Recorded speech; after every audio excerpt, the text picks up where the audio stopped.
It's in process, and there are a lot of wonderful women that have been part of molding that change in perception. Were not very fond of watching Punjabi movies. So it was almost like going and knocking on every door and saying, please watch our Punjabi films. They're not that bad. Most women still get paid, if they're lucky, 1/10 of what the actor gets paid. I feel really sorry for the whole new lot that's there right now, because there's so much pressure on them to present themselves a certain way.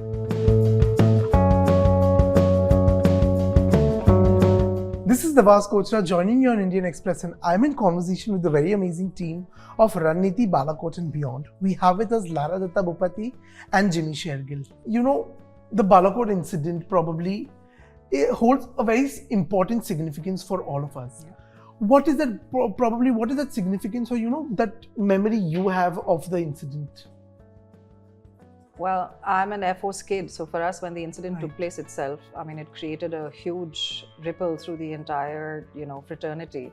And of course, both my father and my sisters are both Air Force pilots, so for us, it was literally listening to people that you knew and course mates and family, that were involved in part of the Balakot airstrike. I mean, for us, having, an officer shot down was one of the biggest events that have happened, at least in military history, in the longest time ever.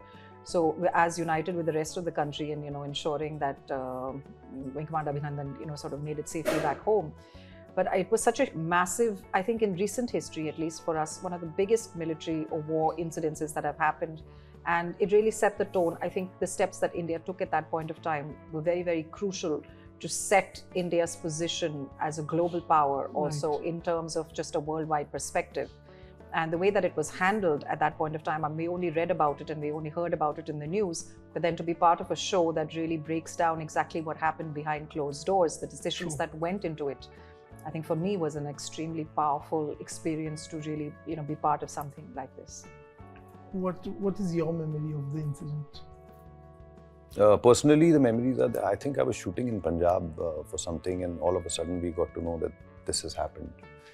And the flights are going to shut down and everything. So we had to immediately wrap up and drive for 5 hours to reach Chandigarh and take one of the last flights out. And I still remember I didn't get a direct flight to Mumbai, so I had to take a flight via Delhi and come to Mumbai.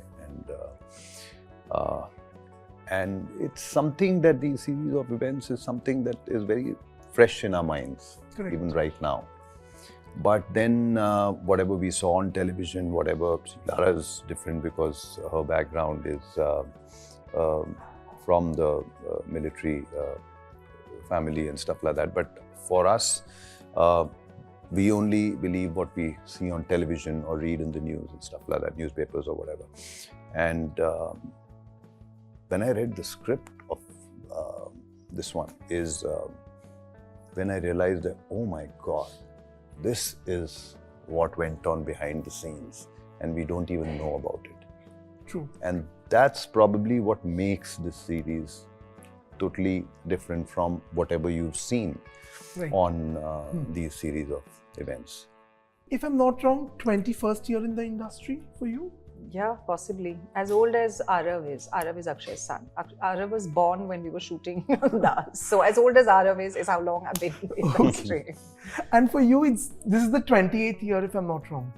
I think so. My first film released in 96. Thank God. Thank you for stating this on public television and clearing this up once and for all. But it's the 24th year for you being crowned Miss Universe. Yeah. Do you still revisit that moment? Not unless I have to, but yeah, I mean, it's brought back, of course. It's a wonderful, amazing moment in my life. And many times over, it's recreated. People want you to tell the story. They want to ask you how it was. So, of course, it keeps resurfacing, but it's been 24 years. Wow. And, for you, I remember when Mohabbatein had released, or, even Mere Yaar Ki Shaadi Hai ka time tha, people were crazy about Jimmy Shergill. He was like this chocolate boy in Bollywood and all of that. Do you still, get these kind of compliments even today? I mean, those videos do, those films do, okay. Not me as such. All right. No, how much ever I might want that back again. No, but it's true. I mean, I remember on set, we used to ask you stories about Mohabbatein and what it was like and how some scenes were shot, and you would tell us, you know, things. So I think, you know, there's certain points as any actor, if there's something that you've achieved in life, which for people, those moments are like the highlights. Those are the first things that come to mind when they think of you. So we wanted to know all of Jimmy's stories. You know, the industry that we are in today has changed quite a lot.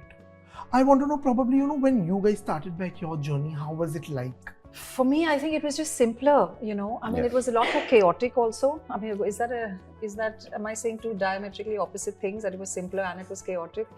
But simpler in many ways. Chaotic in its own way. Yeah, chaotic. I think it was just that it was maybe not, you know, the professionalism that has come in now with a lot of the corporates and the studios and things like that. Like, it's become a lot more streamlined. At that time, it was a little bit more free-flowing. It was like all over the place.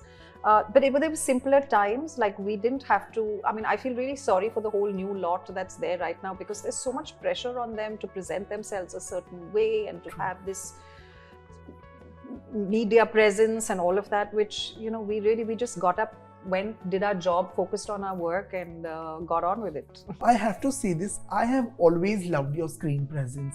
You know, you've always played characters that are very strong in terms of personality also. But ever felt in these 21 years that, you know, probably you've been boxed, or, you know, you face stereotype in the kind of work that's come to you?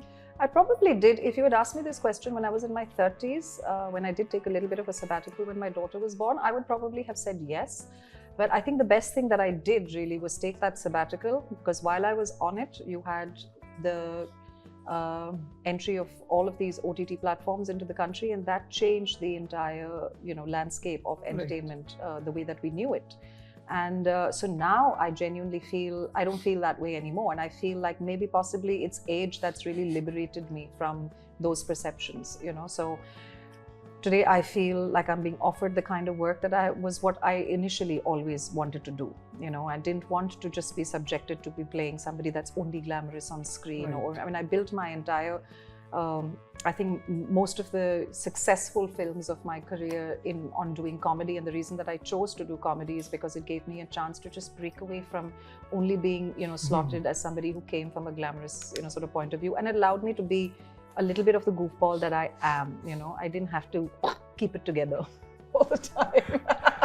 But you know, earlier to taking the sabbatical, did the beauty pageant title also have its baggage? Of course it does. I'm coming from the modeling world, all of that, right? I mean, and I look a certain way, I'm a certain height, I have a certain body type, you know, so you don't have enough representation also of women characters on screen that you could put a 5'8" former Miss Universe into, you know, those characters didn't exist, which today they do, thankfully, you know, and you can mold that person also into different kind of characters, which is what I've always wanted to do. So today the opportunity for sure is there.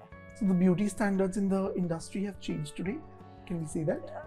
It's a process. It's in process, and there are a lot of wonderful women that have been part of molding that change in perception. Also, you know, Jimmy, you've been, you know, you've had a breakthrough with YRF, you know, Mohabbatein has done so well. You worked with Shah Rukh Khan, you worked with the biggest of names, you've had the biggest of films.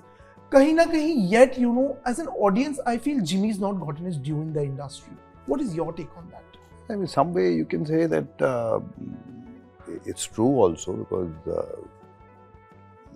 अब अगर सब लोगों को लगता है तो फिर मुझे भी लगता है. हाँ जी. सीधी सी बात है. It's like you're saying what probably I must be feeling. True. Right? But it's okay. It's never too late. But kahin na kahin industry में वो bias था when it came to acceptance in the, you know, probably in this journey of 28 years. नहीं, मैंने बाकी की फिल्में भी तो इंडस्ट्री से ही की हैं ना. It's so we can't generalize as far as the industry is concerned. Right.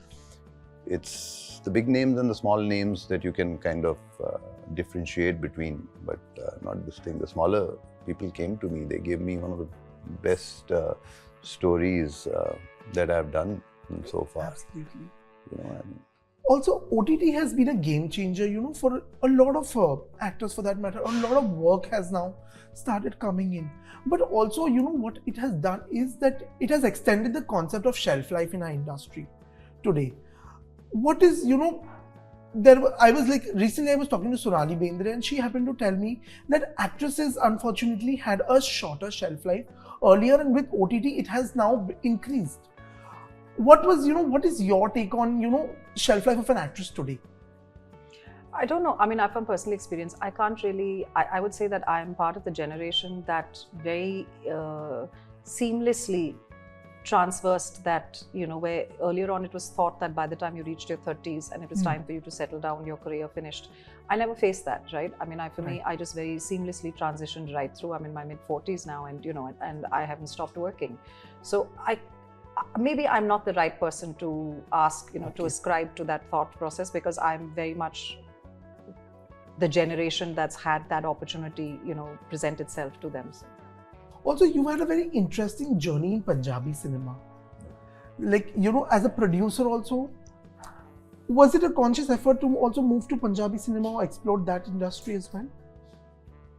No, my first film happened because of Manmohan Singh ji. Okay. And, Manji was the cinematographer for Machis also, for Mohabbatein also.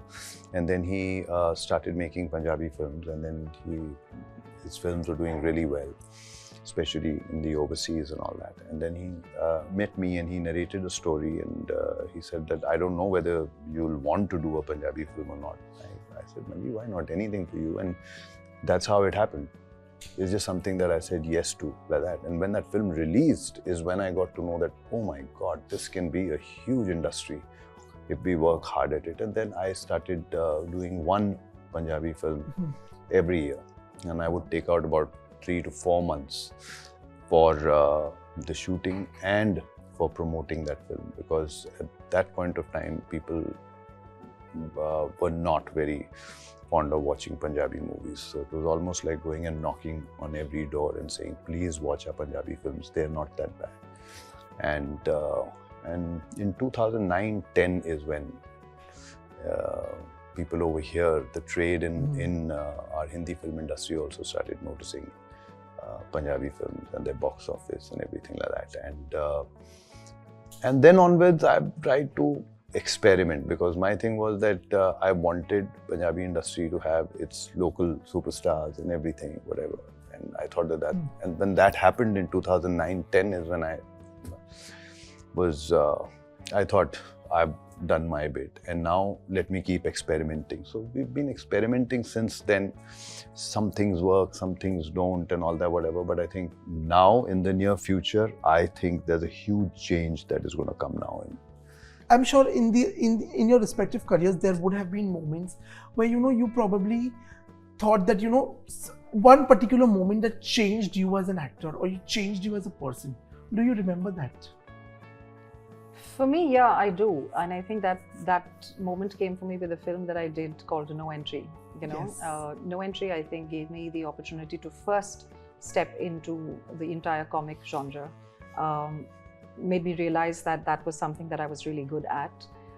Gave me the chance to very consciously break away, again, like we were talking about, I was offered 2 roles, one that Bipasha ended up doing and the one that I did. And I wanted to pick the suspicious Punjabi wife. Very different from anything, very different from who I am to begin with.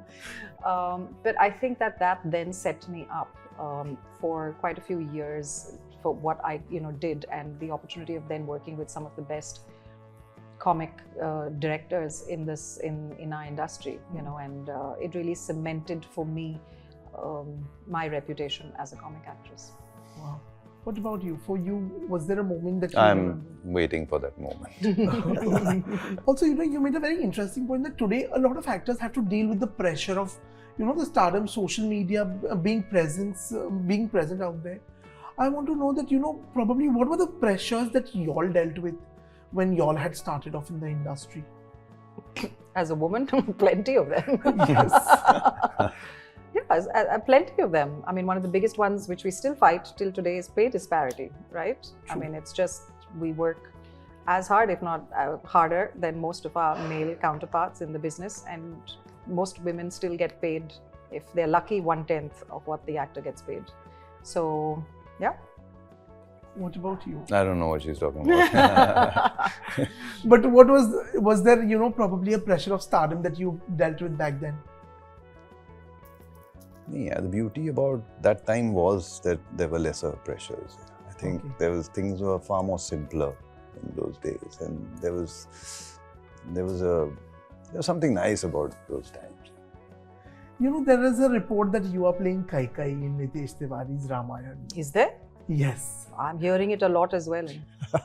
But any update or, you know, any confirmation or denial on that? I'm leaving those rumors out there. I also like reading and hearing about them. Please continue. But would it be interesting to play a role like this? Wow. Who wouldn't want to be part of the Ramayana? Please.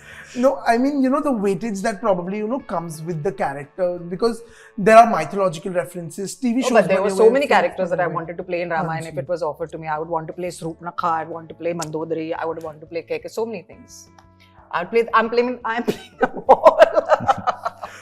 What's happening next for you on the work front?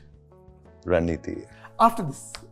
After this, there'll be a few announcements. Yeah, tell us, what is this dream role? I also want to know. No, I used to always say that, you know, there's some writer somewhere writing something that I've not done before. But it's a good sketch, hai? About 10 days back, the writer came to me and he narrated that script to me. And I am so happy and I'm so excited that my next 2 years are made only by just thinking about it. That's it.